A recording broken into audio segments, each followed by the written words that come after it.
Hello and welcome everybody to another episode of Books and Bytes. Great to be here. This time you've brought us something really epic, the Ramcharitmanas by Tulsidas, Right. which is a retelling of the Ramayana, but it's not just a straight translation, is it? It's not a straight translation, no. So for someone coming to this for the first time, what's the story in a nutshell? Well, the story is the story of Lord Rama, who's an incarnation of Vishnu. Right. And he's a prince who is destined for the throne, but through a series of events ends up being exiled in the forest for 14 years. Okay. With his wife Sita and his loyal brother Lakshman. And he faces tons of challenges, battles demons, and ultimately upholds dharma, which is righteousness, and returns to reclaim his rightful place. Wow, so that kind of gives us the framework, but I'm guessing there's a lot more to unpack here. Oh, yeah. So what are some of the themes that Tulsidas is exploring? Well, dharma's a huge one. It's not just about duty, it's about living a righteous life following your moral compass. Then there's bhakti, which is devotion, and that can be devotion to a god, but it can also be devotion to your loved ones or to your principles. Interesting. And then, of course, woven through all of this is this idea of good versus evil played out on a cosmic scale. Okay. So some pretty weighty topics. Yeah, weighty topics. So let's dive into the text itself. Where does Tulsidas actually begin this epic tale? Well, it opens with this really vibrant description of Ayodhya, which is the capital city of King Dashrath. And Tulsidas doesn't just tell you it's prosperous. He really paints a picture. We see these bustling marketplaces overflowing with jewels, silks, majestic palaces reaching for the sky, and this kind of joyful energy of the people. I'm kind of picturing a Bollywood scene, like all color and movement. Exactly. Yeah. That's a good way to put it. It sets the stage for this really idyllic kingdom ruled by a wise and just king. But there's this shadow lurking beneath this happiness because King Dashrath has no sons to inherit his throne, and this weighs heavily on him. Right. Classic setup for conflict. Yeah, you're already sensing trouble brewing. Am. Yeah. Dashrath performs these sacred rituals, and eventually his prayers are answered. He's blessed with 4 sons, Rama, Bharata, Lakshman, and Shatrughna.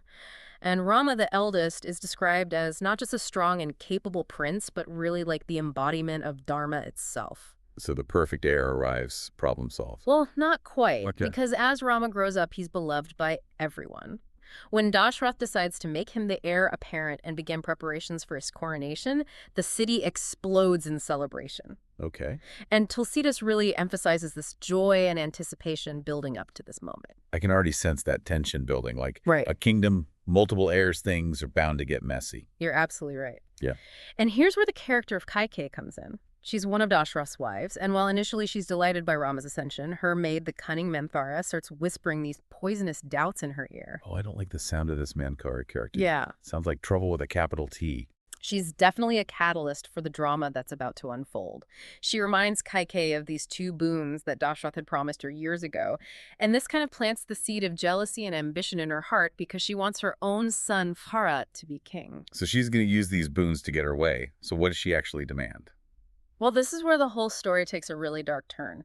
Kaikeyi, consumed by her desire for power, demands that Rama be banished to the forest for 14 years, Oh, wow. and that Bharata be crowned in his place. That escalated quickly. Poor Dashrath. Yeah. Yeah. Can't imagine that heartbreak. Oh, he's utterly devastated. He begs her to reconsider. But her ambition has hardened her heart, and bound by his word, Dashrath collapses in despair. And it's really a poignant scene that speaks to the power of Tulsidas' writing. You really feel the weight of the king's sorrow. So what does Rama do, faced with this sudden and really unjust exile? How does he react? Well, this is where you really see the true essence of Rama's character. He doesn't fight back. He doesn't lash out. In fact, with remarkable composure, he accepts his father's decree, telling him that upholding his word is more important than any earthly kingdom. It's powerful. Choosing duty over desire. Right. Even when it means such a huge personal sacrifice. Yeah. It's really a key illustration of dharma in action. He's not just following the rules, he's demonstrating this deep understanding of what it means to live a righteous life, even when it's incredibly difficult. So Rama's ready to go into exile. Yeah. What about his brothers? How do they react? Lakshman is furious. Yeah. Understandably, he's ready to fight for Rama's right to the throne, but Rama, being the voice of reason and dharma, convinces him that their father's word must be honored. And Lakshman, moved by this unwavering commitment, makes a decision that really highlights the strength of their bond. I'm going to guess he goes with him. He does. He goes with him. He declares that serving his brother is his highest duty. Wow. And then there's Partha, who is away when all this unfolds. When he returns and learns what his mother has done, he's horrified. I can imagine. He refuses to accept the throne. Yeah. He embodies another aspect of dharma here, this refusal to benefit from injustice. And he sets off to the forest to beg Rama to return and rule. So we have a kingdom in turmoil, a grieving king, and Ramasita and Lakshman preparing to leave everything behind. What happens when they actually depart? Well, this is one of the most poignant passages, I think, in the Ramcharitmanas. Tulsidas describes the city as descending into this state of grief so profound that it's as if the city has become a graveyard. Wow. People are weeping in the streets. Their faces are pale with sorrow. And it really emphasizes the love and respect that people had for Rama. It's such a contrast to that joyous atmosphere we saw at the beginning. It is. You really feel the impact of this. Yeah, and it sets the stage for this major shift in the story. Okay. Yeah. We're leaving behind the opulence of the palace and we're entering the forest, which represents both danger and spiritual growth. So it's not just a physical journey for Rama, but an internal one as well. Exactly. As they leave Ayodhya, they cross paths with Guha, who's a boatman, and tribal chief who is deeply devoted to Rama. And this encounter is so revealing because Guha, despite his humble station, demonstrates incredible bhakti. He offers to do anything for Rama, even suggesting raising an army to fight for his rightful place. That's true loyalty. It is. But Rama, ever committed to dharma, gently refuses, Yeah. explaining that even though the situation is unjust, he must honor his father's word. So this interaction also highlights the different ways that bhakti can manifest. Okay. Guha's is fierce and protective, while Rama's is very rooted in principle.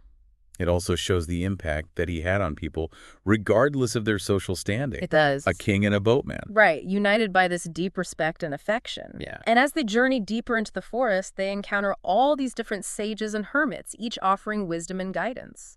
This is where the forest starts to transform from a place of punishment into this space for spiritual learning. Interesting how the setting itself becomes almost like a character. It does. Shaping Rama's journey. Yeah. And one key stop is at Prayag, which is the confluence of 3 sacred rivers, the Ganga, Yamuna, and the mythical Saraswati. It's a place considered incredibly holy, a tirtha, a place of pilgrimage where people come to wash away their sins. Okay, so a moment of spiritual renewal for Rama and his companions. Exactly. They perform rituals and they seek blessings for the path ahead.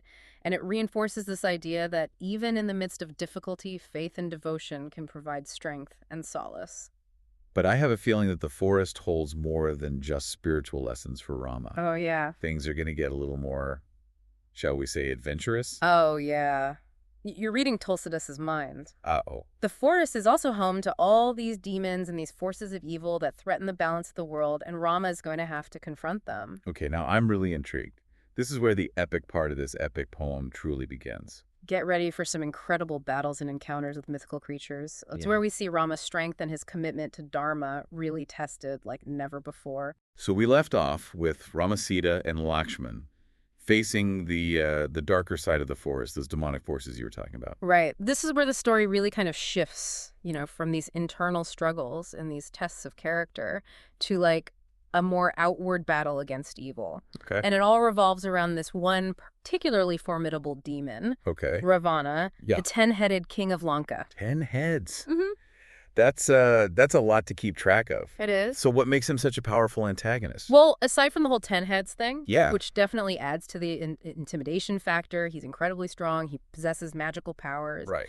But I think what really drives the conflict is his insatiable lust and desire for conquest. Okay. He's not just like a mindless brute, he's a cunning strategist, Right. driven by ego and this thirst for power. He sounds like a formidable opponent. He is. So how does he end up clashing with Rama? Well, it all starts with Sita. Okay. Ravana becomes obsessed with her beauty and decides he must have her. So he hatches this very elaborate plan, Oh. using trickery to lure Rama and Lakshman away from their dwelling, and then disguised as a harmless mendicant, he approaches Sita and abducts her and takes her back to his kingdom in Lanka. Oh, wow. That's a pretty low blow. Mm-hmm. Exploiting Rama's sense of duty and kindness like that. So I can only imagine how he must have felt when he realized what had happened. Yeah, the Ramcharitmanas doesn't shy away from the raw emotion of that moment. Okay. Rama is overwhelmed with grief and rage, but even in his despair, his commitment to dharma doesn't waver, Right. and he vows to rescue Sita and bring her back, and that sets in motion this epic clash between good and evil. So how does Rama even begin to take on someone like Ravana, especially now since he's in exile, stripped of his kingdom and army? Well, this is where we see Rama's resourcefulness and the importance of alliances. Okay. He befriends Sugriva, who's the king of the Vanaras, Okay. the monkey warriors, A monkey warrior. and Sugriva pledges his army support to Rama's cause. This is where the story really taps into those, like, mythological elements? It does, the Vanaras, with their strength, their agility, and their unwavering devotion to Rama, they become crucial allies in this fight against Ravana.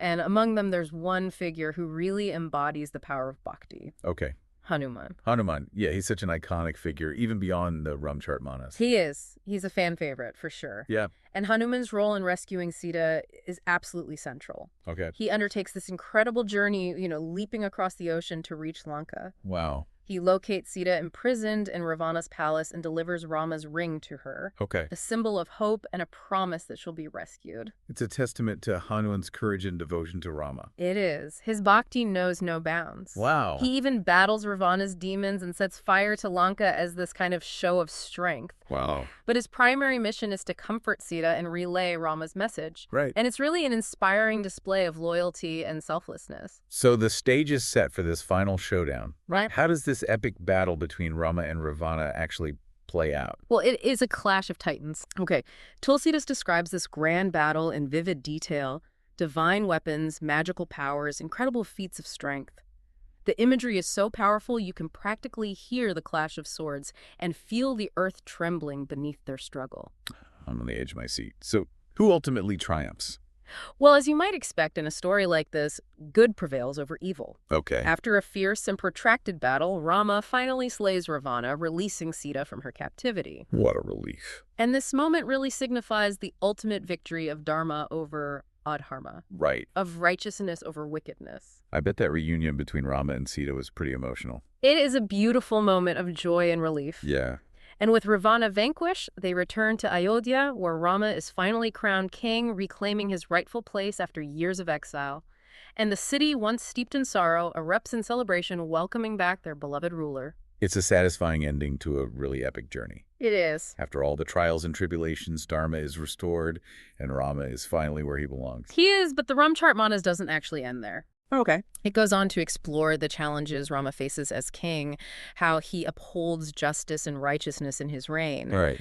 And it really reinforces this idea that dharma isn't a destination, it's a lifelong practice. That's a great point. It sounds like there's so much more to this story, so many more layers to explore. There are, but for now, I think we've given our listeners a good overview of the main narrative and the powerful themes at play. Yeah. And the beauty of the Ramcharitmanas is that it works on so many levels: as an adventure story, as a philosophical treatise, as a guide to living a righteous life. It really does. And it's been such an incredible journey through this epic. Thank you so much for sharing your insights and bringing this story to life. My pleasure. It's a story that never gets old. And to our listener, we hope you've enjoyed this deep dive into the Ramcharitmanas. It's a story that has resonated for centuries, and we encourage you to explore it further and discover its timeless wisdom for yourself.